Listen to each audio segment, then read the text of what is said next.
Vicky express में आपका स्वागत है। आज की कहानी है आलसी गधे की कहानी। किसी गांव में एक गरीब व्यापारी अपने गधे के साथ रहा करता था। व्यापारी का घर बाजार से कुछ दूरी पर ही था।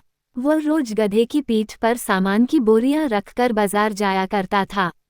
व्यापारी बहुत अच्छा और दयालु इंसान था और अपने गधे का अच्छी तरह ध्यान रखता था। गधा भी अपने मालिक से बहुत प्यार करता था, लेकिन गधे की एक समस्या थी कि वह बहुत आलसी था। उसे काम करना बिल्कुल अच्छा नहीं लगता था। उसे सिर्फ खाना और आराम करना पसंद था। एक दिन व्यापारी को पता चला कि बाजार में नमक की बहुत मांग है। उस दिन उसने सोचा कि अब वो बाजार में नमक बेचा करेंगे।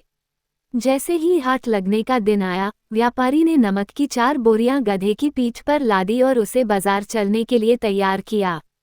व्यापारी गधे के आलसीपन के बारे में जानता था, इसलिए गधे के न चलने पर उसने गधे को 1-2 बार धक्का दिया और गधा चल पड़ा। नमक की बोरियां थोड़ी भारी थीं, जिस वजह से गधे के पैर कांप रहे थे और उसे चलने में मुश्किल हो रही थी। किसी तरह गधे को धक्का देते हुए व्यापारी उसे आधे रास्ते तक ले आया। व्यापारी के घर और बाजार के बीच एक नदी पड़ती थी, जिसे पुल की मदद से पार करना पड़ता था। गधा जैसे ही नदी पार करने के लिए पुल पर चढ़ा और कुछ दूर चला, उसका पैर फिसल गया और वह नदी में गिर गया। गधे को नदी में गिरा देख व्यापारी घबरा गया और हड़बड़ाते हुए तैरकर उसे नदी से निकालने जा पहुंचा। व्यापारी ने किसी तरह अपने गधे को नदी से बाहर निकाल लिया। जब गधा नदी से बाहर आया, तो उसने देखा कि उसकी पीठ पर लदी बोरियां हल्की हो गई हैं।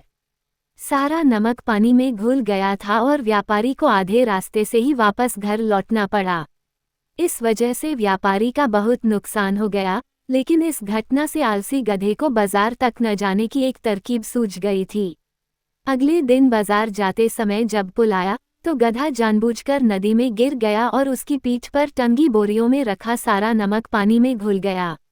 व्यापारी को फिर से आधे रास्ते से ही घर लौटना पड़ा। गधे ने हर दिन ऐसा करना शुरू कर दिया। इसके कारण गरीब व्यापारी को बहुत ज्यादा नुकसान होने लगा, लेकिन धीरे धीरे व्यापारी को गधे की यह युक्ति समझ आ गई थी। एक दिन व्यापारी ने सोचा कि क्यों न गधे की पीठ पर ऐसा सामान रखा जाए जिसका वजन पानी में गिरने से दोगुना हो जाए। ये सोचकर व्यापारी ने गधे की पीठ पर रुई से भरी बोरियां बांध दी और उसे लेकर बाजार की ओर चल पड़ा। जैसे ही पुल आया, गधा रोज की तरह नदी में गिर गया, लेकिन आज उसकी पीठ पर लदा वजन कम नहीं हुआ, बल्कि और बढ़ गया। गधा इस बात को समझ नहीं पाया। ऐसा अगले 2 से 3 तक होता रहा।